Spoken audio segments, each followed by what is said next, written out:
Nos vemos un poco apagados. ¿No se escucha fuerte, no? Ok.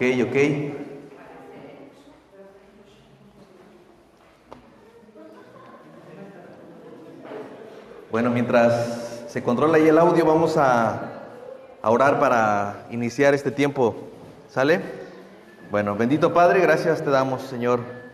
Gracias, Padre, por permitirnos estar un domingo más, que tu pueblo se reúne, Señor, alrededor de tu palabra para poder escudriñar y conocer todo el sabio consejo de tu palabra, Señor. Permítenos en esta mañana poder disponer este tiempo, que todos nuestros sentidos, Señor, los habilites, nuestra mente, nuestros oídos, nuestros ojos, Señor, nuestro entendimiento y el corazón, Señor, esté despierto para recibir tu palabra. Ayúdanos, Señor, a no almacenar más información acerca de ti, sino conocerte a través de ello, Señor, y desear tener una comunión más estrecha, más personal, Señor, más íntima.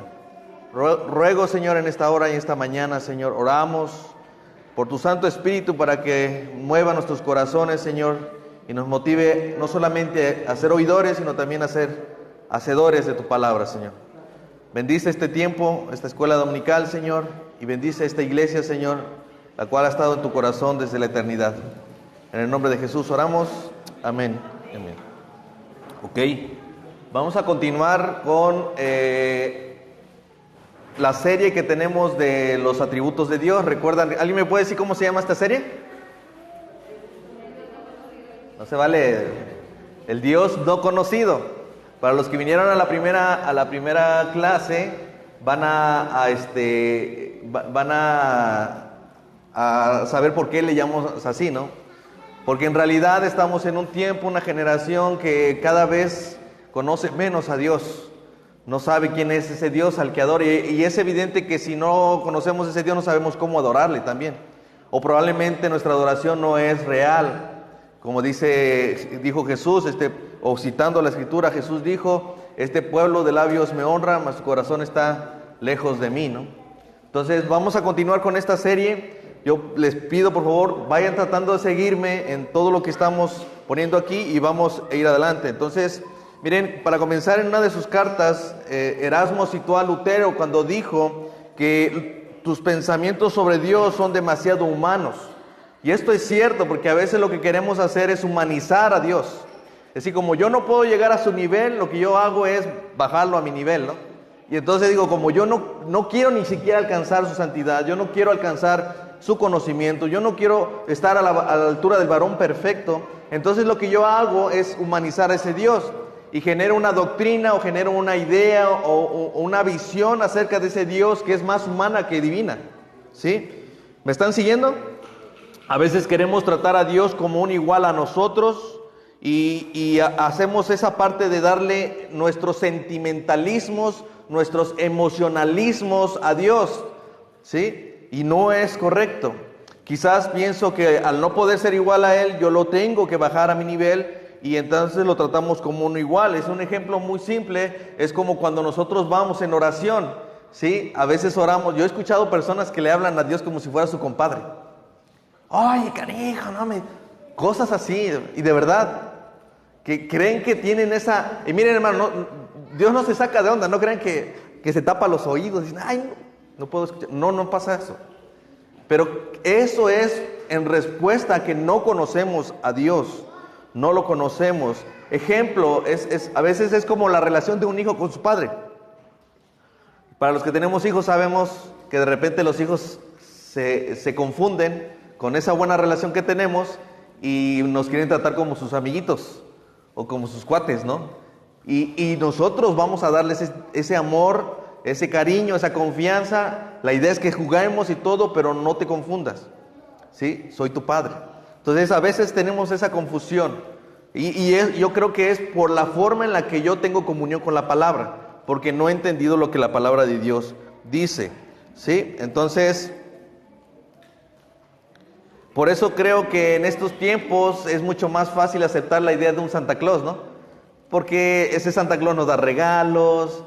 ¿Cuántos, los que utilizaron esto, muchos decían, pórtate bien porque si no, para que Santa Claus te traiga algo en Navidad. O si no te portas bien, Santa Claus no te va a traer nada, ¿sí? Se portaba mal todo el año, 3 doritos después le traía a Santa Claus algo. Entonces es como que, de ese tipo de Dios yo quiero, un Dios así, un Dios que sea más dador, más que me dé lo que yo quiero y no tanto que yo lo busque. Entonces ese es un problema que tiene que ver con no conocer a Dios, y por eso es que vamos a hablar acerca de Dios es supremo o la supremacía de Dios. ¿Alguien había estudiado esto o había escuchado alguna vez algo acerca de la supremacía de Dios? ¿Alguien sabe qué es supremacía? Adelante, ¿pueden pasar? Sí, adelante. Muy bien.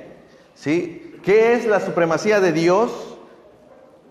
La supremacía es superioridad o preeminencia. En nuestro lenguaje se refiere a aquello o aquel que es lo más grande en poder, autoridad o rango. Lo que estamos diciendo es que Dios es supremo porque Él está por encima o sobre todo lo creado. Y nadie o nada puede estar por encima de Él. Si hay algo que está por encima de Dios, el que estaba abajo no es Dios, es el que está encima. ¿Me explico? Entonces, esa es la idea. Cuando pensemos en Dios, tenemos que entender que ese Dios está ya no hay nadie más arriba de Él, porque volvemos a ver, si hay alguien más arriba, entonces el de arriba es el Dios. Y ya no hay, el límite es Él, ya no puede haber nadie encima de Él. Él está encima y por encima y sobre todo lo creado, por todo lo que nosotros podemos ver o no ver. ¿Sale? Veamos un texto. Segunda de Crónicas, capítulo 29, Primera de Crónicas, capítulo 29, del 11 al 12. Dice, y vayan conmigo ahí en la escritura, y vean, dice, tuya es, oh Jehová, la magnificencia, el poder, la gloria, la victoria y el honor, porque todas las cosas que están en los cielos y en la tierra son tuyas. Tuyo, oh Jehová, es el reino, y tú eres excelso ¿sobre qué? Sobre todo. La riqueza y la gloria proceden de ti, y tú dominas ¿qué? Sobre todos. Las riquezas y la gloria proceden sobre todo. En tu mano está la fuerza y el poder, y en tu mano el hacer grande y dar poder a todos. Si alguien tiene dominio y poder aquí, esa persona no es Dios. Como Nabucodonosor, que pensó que cuando tuvo esa gloria, ese poder, era suyo propio, que había salido de él mismo, ¿no? ¿Y qué es lo que hizo Dios? Lo humilló, hasta que él mismo reconoció que él era el supremo y que de él viene ese poder. ¿Me explico? La supremacía, hermanos, entender la supremacía de Dios es importante para poder seguir en este camino de fe. Porque si nosotros no entendemos este principio de que Dios es el que está hasta arriba, es el máximo, no hay nada más grande que Él, y que Él es sobre todo y sobre todos, no vamos a poder hacer esta parte del reconocimiento de su poder, ¿sí? Segunda de Crónicas, capítulo 26, refuerza la misma idea. Y dijo Jehová, Dios de nuestro Padre, ¿no eres tú en los cielos y tienes dominio sobre todos los reinos de las naciones? ¿No está en tu mano tal fuerza y poder que no hay quien te resista? ¿Sí? El hecho de que Él sea supremo le da la potestad de hacer lo que Él le plazca. ¿Y quién puede resistirle? ¿O qué puede decirle, oye, no hagas eso? Nadie puede hacerlo. Me gusta lo que Arthur W. Pink dice en su libro Los atributos de Dios respecto a que si tuviéramos un Dios totalmente opuesto, ese tipo de Dios que hacemos en las mentes. Dice, un Dios cuya voluntad es resistida, cuyos diseños son frustrados, cuyo propósito es controlado, no posee ningún derecho a la deidad y lejos de ser un objeto digno de adoración, no merece más que un desprecio. ¿Sí? Porque ¿qué sentido tendría que mi Dios, que Dios estuviera a expensas de mí, de mis deseos, de lo que yo quiero, de lo que yo pienso acerca de Él? ¿Sí? O que esté un Dios que esté a expensas a mi adoración, a que cada domingo no sabe si ese domingo va a querer el hombre venir a adorarle o no.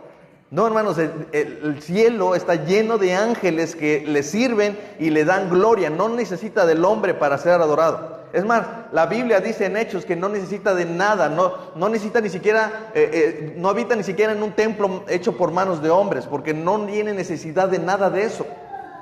Él puede estar por así decirlo, solo y no pasa nada. ¿Me explico?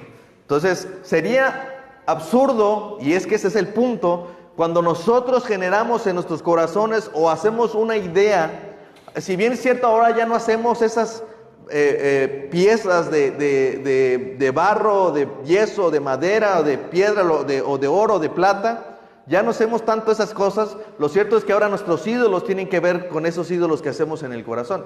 Y esos ídolos no son dignos de adoración. ¿Por qué? Porque están a expensas de lo que yo hago, ¿sí? O como esas imágenes que andan en la calle, ¿sí? ¿Qué tienen? Ellos no pueden caminar por sus propios pies, no pueden ver con sus propios ojos, los tienen que llevar. Eso es lo que dice aquí Arthur Pink.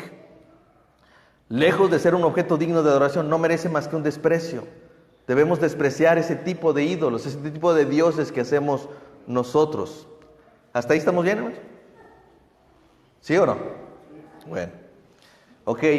También la supremacía se refiere a aquel o aquello que tiene la mayor importancia, relevancia o valor. Es decir, si Dios es supremo, también es digno de toda la alabanza. Salmos 145:3 dice: grande es Jehová, o supremo es Jehová, y digno de suprema alabanza, ¿sí? Y su grandeza es inescrutable, no podemos ni siquiera imaginar lo grande que es, ¿sí? Una de las cosas que debemos entender de su supremacía es eso precisamente, el que no podemos llegar a entenderlo completamente, y eso es bueno. ¿Saben por qué? Porque no sé si a ustedes les pasó alguna vez, pero yo tenía un abuelito, el cual me gustaba ir a verlo, me gustaba acompañarlo, y cada vez que lo veía me contaba la misma historia de siempre. Y él contento, hermanos. Pero Dios no nos va a contar la misma historia de siempre cuando estemos en la eternidad. Algo nuevo nos va a estar contando todo el tiempo. Y siempre que vengan preguntas, Él va a tener una respuesta. Y aunque volvamos a decir, oye, cuando vino Elías y cuando vino Moisés, siempre va a decir algo nuevo, algo más grande que eso, hermanos. ¿Sí? Es inescrutable su supremacía, hermanos. Por tanto, el cristiano no puede y no debería ser indiferente a la supremacía de Dios. No puede vivir una vida donde algo o alguien, incluyéndose a sí mismo, esté ocupando el lugar supremo de su vida.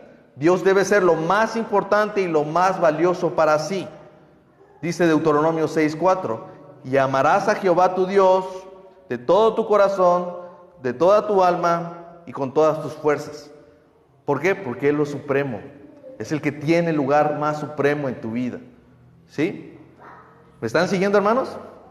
Desgraciadamente, hermanos, el problema es ese, que el hombre se ha puesto a sí mismo como la suprema autoridad de su propia vida y piensa que todo el universo debe de girar alrededor de él. ¿Sí o no? Esa es nuestra mente. Y miren, usted dice, no seas exagerado. No soy exagerado, no. Cuando algo nos pasa, cuando algo sentimos, cuando nos hacen un daño o cuando alguien nos ofende, ¿a poco no creemos que nadie nos entiende?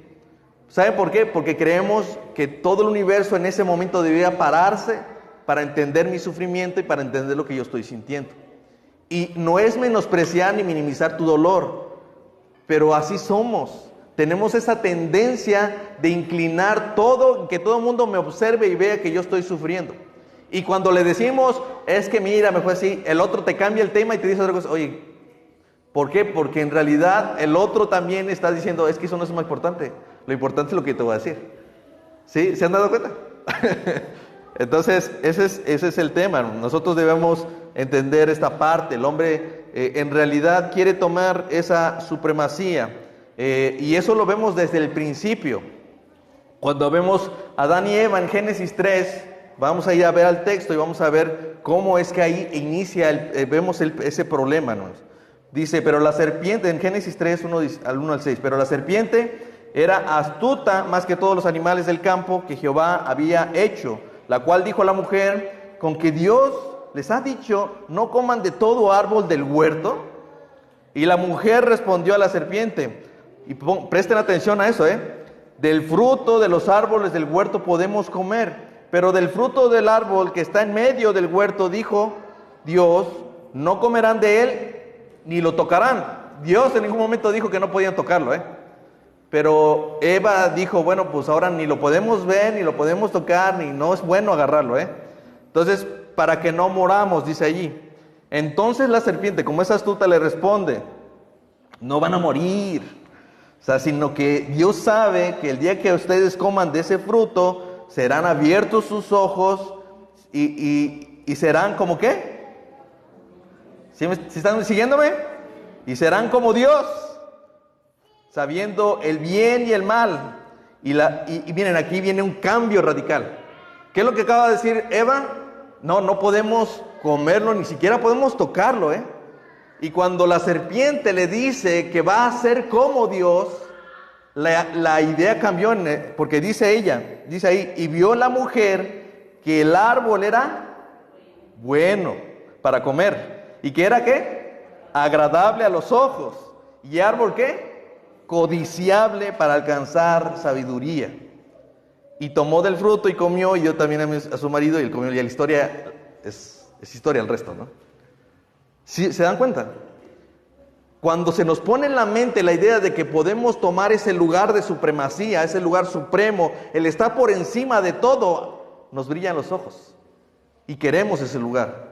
Y desde entonces dice la Escritura que el hombre está buscando ese lugar y la mujer también está buscando ese lugar.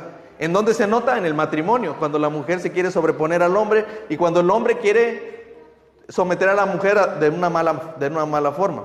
Entonces, no es que estamos siendo supremos, es que queremos intentarlo en los lugares de autoridad donde podamos ejercerlo. ¿Me están siguiendo, hermanos? Entonces, eso es lo que pasa. ¿Qué es lo que hizo cambiar la opinión de Eva? La falsa promesa de que podría ocupar el lugar de Dios, de que podría ocupar el lugar supremo. El problema del hombre es ese, hermanos. El problema del hombre es que desea un lugar que ya está ocupado. El trono de Dios ya está ocupado. Repite conmigo, hermano. El trono de Dios ya está ocupado. Dile a tu esposa, el trono de Dios ya está ocupado. Ahora tú dile a él, el trono de Dios ya está ocupado. No podemos ocupar ese lugar. Iglesia, digámonos, no, nosotros no vamos a ocupar ese lugar. Ese lugar ya es de Dios. Pero desde aquel momento el hombre se ha empeñado en hacer todo lo que sea posible para tomar ese lugar. Y sigue esa falsa ilusión creyendo que lo va a lograr. Amén. Salmos 2 del 1 al 5 dice, fíjense, y este es un salmo impresionante, que tiene que ver con esa supremacía de Dios, la supremacía de Cristo. Dice, ¿por qué se amotinan las gentes y los pueblos piensan cosas vanas? Se levantarán los reyes de la tierra y príncipes consultarán unidos ¿contra quién? Contra Jehová. ¿Y contra quién? Contra su ungido, diciendo, rompamos sus ligaduras y echemos de nosotros sus cuerdas. El que mora en los cielos, el que es supremo, se reirá. El Señor se burlará de ellos. Luego hablará a ellos en su furor y los turbará con su ira. Cuando dicen amén, eso. Mira, el Señor de allá afuera está más emocionado que ustedes, ¿eh? Primer punto, hermanos, se han unido. El rechazo a Dios es un rechazo universal. El hombre puede estar dividido en opiniones, en pensamientos, y puede incluso estar en guerra, hermanos. Pero están dispuestos a unirse y a ponerse de acuerdo, ¿para qué? Para destronar a Dios. ¿De verdad? Miren, Rusia y Ucrania se pueden poner de acuerdo, ¿no? Estados Unidos y China se podrían estar de acuerdo a fin de destronar a Dios. ¿Sí? En ese tiempo, si ustedes recuerdan, los fariseos, saduceos y herodianos eran tres tipos de grupos que había dentro de los judíos. Los fariseos que creían que ellos eran los únicos, los saduceos creían que no había resurrección de los muertos, y los herodianos eran personas que creían que Herodes debía ser contado como su rey. O sea, debían de reconocerlo como rey de los judíos, ¿sí? Ellos tres estaban siempre en completa discusión, pero un día se unieron los tres para buscar en contra de Jesús, ¿se acuerdan? Cuando Jesús iba subiendo a Jerusalén para el día de la Pascua, se encuentra con este grupo. Ellos se pusieron de acuerdo, hermanos. Se pusieron de acuerdo para poder tentarle y poder atraparlo. Eso es lo que querían hacer. Entonces, tal como lo dice la parábola, Si ustedes recuerdan, dice, pero sus conciudadanos, cuando esta parábola la menciona Jesús, dice, le aborrecían, enviaron tras él una embajada diciendo, no queremos que éste gobierne sobre nosotros, no queremos que éste reine sobre nosotros, ¿sí? Todo el mundo ha declarado un aborrecimiento supremo a Dios, y cualquiera, hermanos, aquí no solamente aquellos que dicen abiertamente, yo no creo en Dios, yo no lo quiero seguir, sino aquellos que aún puedes decir, simpatizan con Dios, que pueden decir, a mí me cae muy bien Dios, pero no lo voy a seguir nunca. A mí me cae muy bien Dios y me gusta que fue un hombre revolucionario, un hombre sobreentendido, etcétera, etcétera, pero no voy a seguirlo. Lo mismo da, eres rebelde a Dios, todo mundo conspira contra Dios.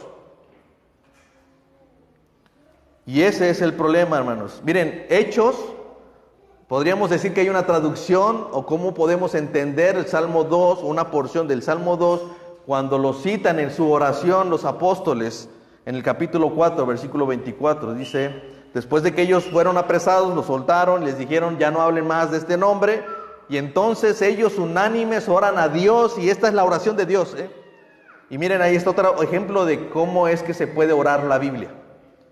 Y dice, y ellos habiendo oído, alzaron unánimos la voz a Dios y dijeron, soberano Señor, supremo Señor, tú eres el Dios que hiciste el cielo y la tierra, el mar y todo lo que en ellos hay, que por boca de David tu siervo dijiste, ¿por qué se amotinan las gentes y los pueblos piensan cosas vanas? Se reunieron los reyes de la tierra y los príncipes se juntaron uno, contra el Señor y contra su Cristo.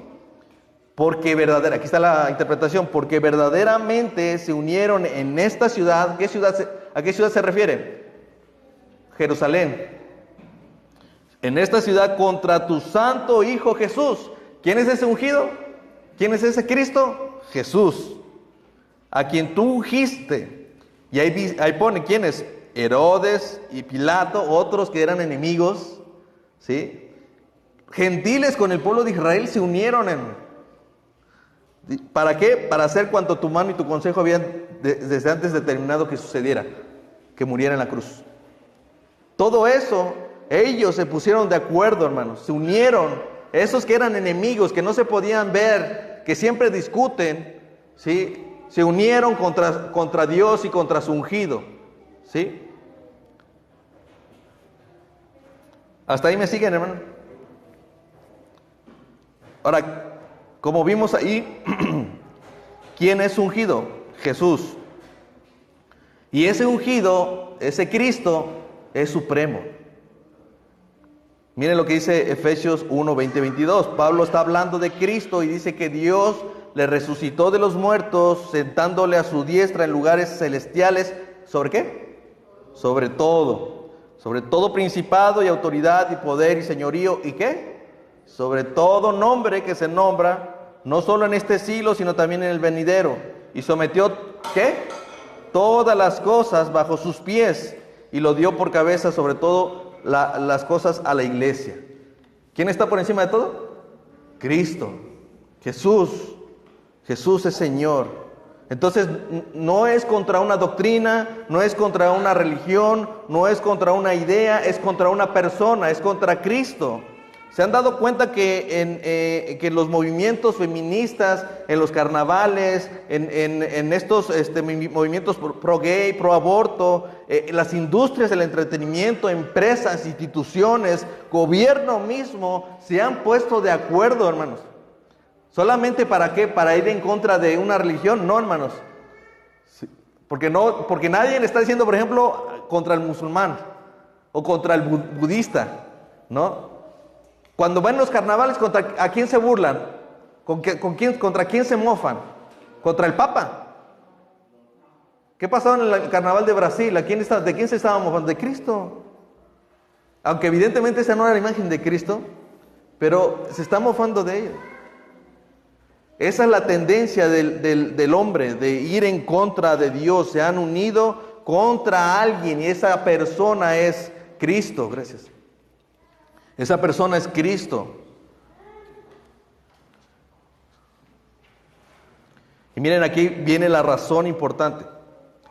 Noten ahí, los hombres ven la supremacía de Dios como un yugo, como unas cadenas en las cuales se quiere librar. Por eso dice, rompamos sus ligaduras y echemos de nosotros sus cuerdas. O sea, la razón no es simplemente porque quieran tomar el lugar, es que no quieren que nadie gobierne sobre ellos, ¿sí?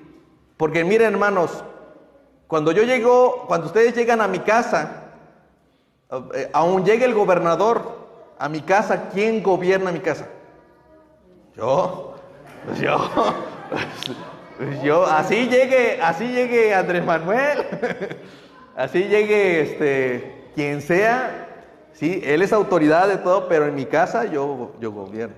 Entonces, bueno, algunos dicen que en Monse, ¿va? Donde gobierna capitán.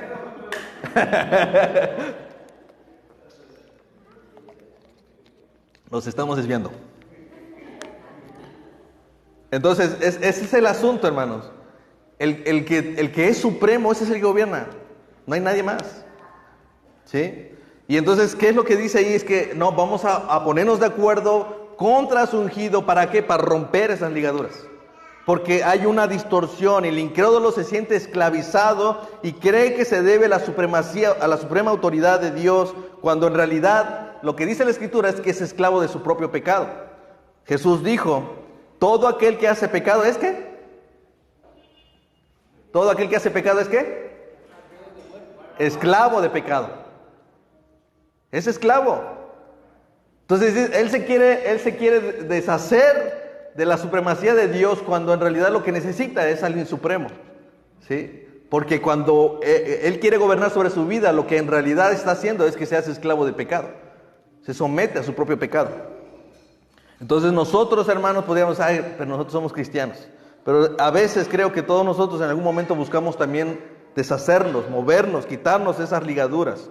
Cuando decimos, híjoles, que ya me están diciendo que vaya otra vez a la iglesia, es que me están diciendo que sirva, y es que me están diciendo de la ofrenda, y es que me están diciendo que tengo que leer la Biblia en un año.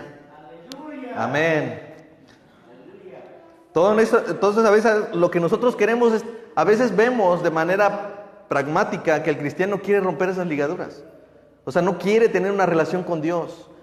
Y hermanos, no crean que, para que podamos estar, no crean que son ustedes y que yo no. Yo también a veces quiero ya romper esas ligaduras. ¿Sí? A veces yo no quiero someterme a Dios, porque me gusta más mi estilo de vida, me gusta más seguir en esa forma de vivir. Me agrada más eso que tener que someterme a la autoridad de Dios. Entonces, a veces queremos decir esto, o sea, cuando yo me quiero desligar del compromiso, y vuelvo a repetir, miren, hermano, no es con la iglesia, es con Dios. Cuando les decimos, les insistimos, lean la Biblia, no es para que yo pueda ejercer sobre ustedes una presión, no, hermanos, la leemos porque yo quiero conocer más acerca de Él, de aquel que yo supongo vengo a adorar los domingos. Necesitamos entender que Él es supremo para que nosotros podamos adorar a ese ser supremo. Y mi forma de adorar a ese ser supremo es buscándolo en la Escritura, buscando comunión con los hermanos, yendo a la iglesia cada domingo, sirviéndole al Señor, predicando el Evangelio. ¿Sí? Pero a veces lo que queremos es, a ver, dime cómo puedo ser cristiano ahorita que no tengo mucho tiempo. O dime cómo le puedo hacer sin tener tanto compromiso. No sé cómo hacerlo. No sé cómo hacerlo. Dice después, de hecho podemos ver que eso no significa, aunque la gente se amotine, aunque la gente se ponga de acuerdo y hagan tantas cosas para ir en contra de su ungido y para intentar quitarse esas ligaduras, eso no significa que pueden o quitarse a Dios de encima o quitar a Dios de su trono. Aunque lo intentan, su esfuerzo es vano. Por eso dice que Dios el Supremo se burlará de ellos, se reirá de ellos, causa risa. Dice, fíjense cómo esto es importante, siguiendo el Salmo, después del versículo 5, versículo 6 dice, pero yo he puesto mi rey sobre Sión, mi santo monte, Yo publicaré el decreto, Jehová me ha dicho, mi hijo eres tú, yo te he engendrado hoy, pídeme y te daré por herencia las naciones, y como posesión tuya las confines de la tierra. Los quebrantarás con vara de hierro, como vasija de alfarero los desmenuzarás. ¿Sí? El fin que va a tener esas personas, esas gentes, esos pueblos, esas naciones, esos reyes que se amotinan y conspiran contra Dios, ¿sí? Es esto, hermanos. Los va a deshacer, los va a desmenuzar como el alfarero desmenuza el barro. Así lo va a hacer. ¿Qué podrá hacer el barro para resistir las manos del alfarero? Nada.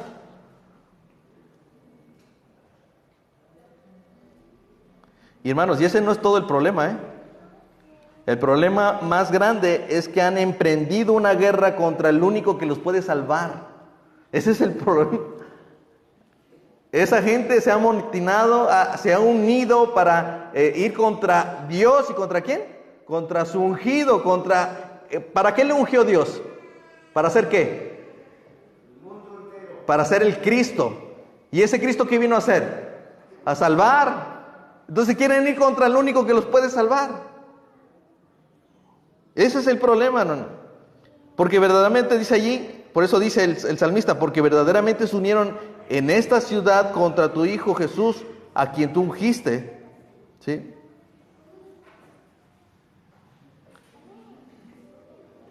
Miren, les voy a poner un video. Ojalá les pueda ilustrar lo que significa cuando dice que esta gente hace cosas vanas. A ver, pónganlo. No tarda mucho, Es un cortito, un comentario.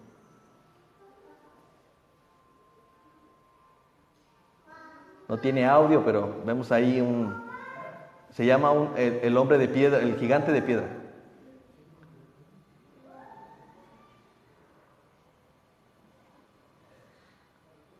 Ahí estamos nosotros.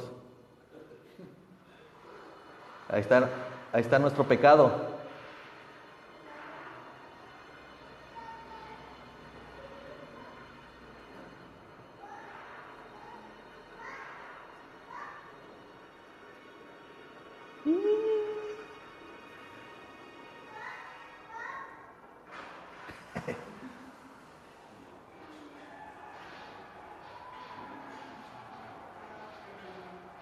¿Cómo se ven?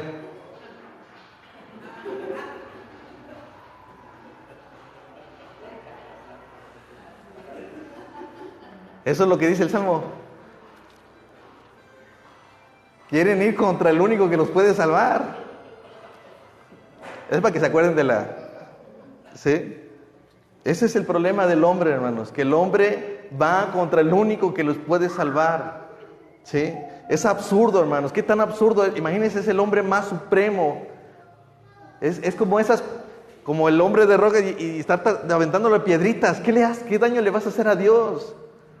Aún se unieran todos los gobiernos de la tierra contra Dios. ¿Qué le van a hacer a Dios? Si tú solito que vas en contra de su autoridad, ¿qué le puedes hacer a Dios? No puedes hacer nada. Y aún así vamos contra Él. Pero ¿saben qué, hermanos? Como Jesús es supremo y Él fue ungido para salvar, la cruz, por eso es que la cruz también es un reflejo de su supremacía.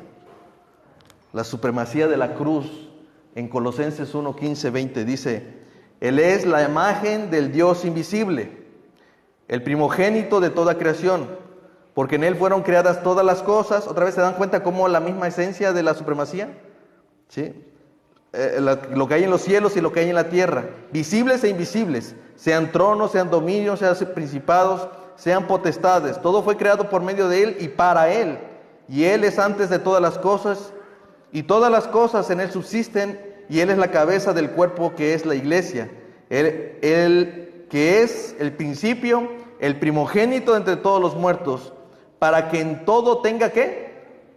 Preeminencia o supremacía, por cuanto agradó al Padre que en Él habitara toda la plenitud. Está diciendo que Jesús es Dios, y por medio de Él, ¿qué? reconciliar consigo todas las cosas, así las que están en la tierra como las que están en el cielo, haciendo la paz mediante ¿qué? ¿Se dan cuenta? Estamos luchando contra aquel que es el que me puede salvar. Él ha venido, ese ser supremo, porque en Él habita toda la deidad, ¿sí? Él vino a tomar un lugar que no le correspondía. ¿Se imaginan eso, hermanos? Quiero que solamente piensen en eso, ¿sí? Es como, yo a veces me imagino, es como si yo estoy en mi trabajo y alguien más viniera a hacer mi trabajo, pero no cualquiera, ¿no? Y pensaba yo, imagino que un día el director de la dependencia donde yo trabajo viniera, oye, descansa un tantito y yo la hago tu chamba, ¿no? ¿Se imaginan eso? Pero no es eso, sino que llegó la gobernadora y dijo, yo quiero iniciar bien y quiero echarte la mano, hazte un ladito y yo hago tu chamba. ¿Sí se dan cuenta, hermanos? El que vino, Dios podía haber enviado un ángel a hacer esto, hermano. Pero el que vino a salvarnos es el ser más alto, el más supremo, el que está por sobre todo y sobre todos. Ese es el que me vino a salvar. Ese es el que vino a hacer la obra de salvación. Y es contra Él el que tengo un problema, y aún es Él el que toma la iniciativa para hacer reconciliación, para poner paz en medio de nosotros por medio de su sangre en la cruz. ¿Me están entendiendo, hermanos? Pues ¿cuántos dicen amén a eso? Dios, el ser supremo, el Dios todopoderoso, hace eso por amor, porque su amor también es supremo, ¿no? No hay nadie que ame como Él.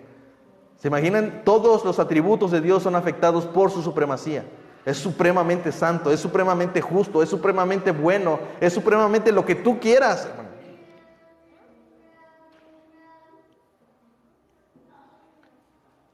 Vamos a avanzar. Por eso es que al final vemos en Salmos 2, a los últimos versículos, un llamado al arrepentimiento. ¿Sí? Como yo sé que aquel que es supremo vino, tomó forma de hombre para salvarme, entonces entiendan, no peleen contra Dios y contra su ungido, más bien amen a Dios, sírvanle a Él. Dice Salmos 2, versículo 10 al 12. Ahora pues, oh reyes, sean prudentes, admitan amonestación, jueces de la tierra, sirvan a Jehová con temor y alégrense con temblor. Honren ¿a quién? Al Hijo, para que no se enoje y perezcan en el camino, pues se inflama de pronto su ira. Bienaventurados todos los que en Él confían. Será bienaventurado, será alegre, le irá mucho mejor que seguir peleando contra Dios. Le da mucho mejor que seguir peleando contra el único que le puede salvar. Si confiamos en Cristo, nosotros seremos salvos de su ira. Porque, hermano, o tú aceptas la supremacía de la cruz, o tú te enfrentas a ese Dios supremo. ¿Sí? Y es como la piedra que vimos ahí, nadie va a poder detener esa ira. ¿Sí? Como el alfarero, como el barro del alfarero, en las manos del alfarero, así nos va a desmenuzar. Entonces yo creo, ya casi acabamos, yo creo que hay dos cosas que nos deben identificar como cristianos. Uno es el amor al prójimo y otro es el amor a la supremacía de Dios. Cuando Jesús dice, amarás al Señor tu Dios con todo tu corazón, con toda tu alma y con toda tu mente, dice, este es el primer y más grande mandamiento. ¿Sabe por qué? Porque a ese Dios que vamos a amar, que vamos a buscar, que vamos a amar con toda nuestra fuerza, con todo nuestro corazón, con toda nuestra alma, con toda nuestra mente, es supremo. Por eso ese es el mandamiento más importante y el más grande, porque tenemos que amar a ese Dios supremo. ¿Sí? Miren, el pecado distorsiona la supremacía de Dios. Para el incrédulo son como cuerdas, son como ligaduras. Esas cuerdas son como ligaduras, pero para el creyente son cuerdas de amor. ¿Sí? Para el incrédulo siempre van a ser cadenas, es un yugo, una atadura, y siempre querrá librarse aunque no va a poder. Pero para el creyente esas son cuerdas de amor con las que el Señor nos ha traído hacia Él. ¿Sí? Y eso es bueno, ¿no? Finalmente, hermanos, ¿qué nos queda? ¿Intentar ser supremos? Esto no es un problema intelectual, hermanos, es un problema moral. No es que tú no entiendas que Él es supremo, es que no lo quieres hacer, no lo quieres reconocer. Así que lo único que nos queda es reconocer que Él es supremo.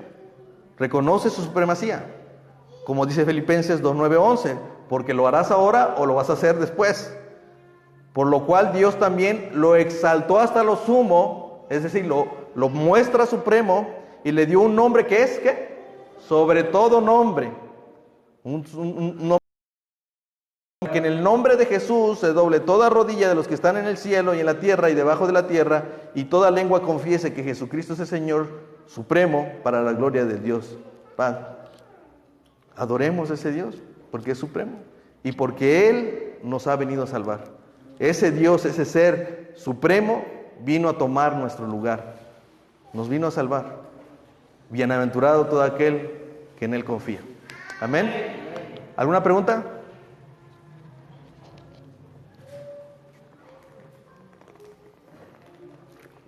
Bueno, pues vamos a...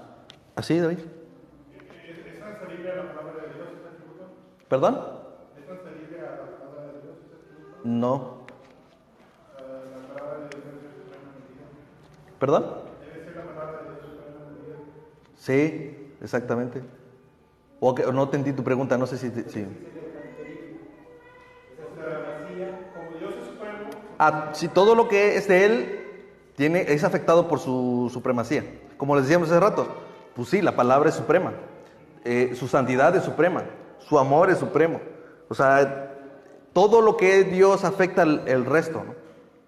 Es que saben que a veces cuando se entienden algunos atributos que son comunicables o incomunicables, ¿no? Este caso, no es comunicable.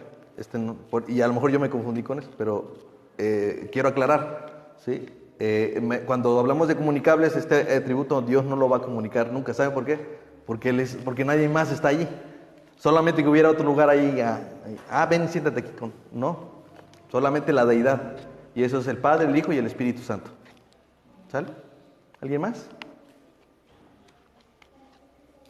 Espero que haya sido claro y no tanto como que ya se aburrieron.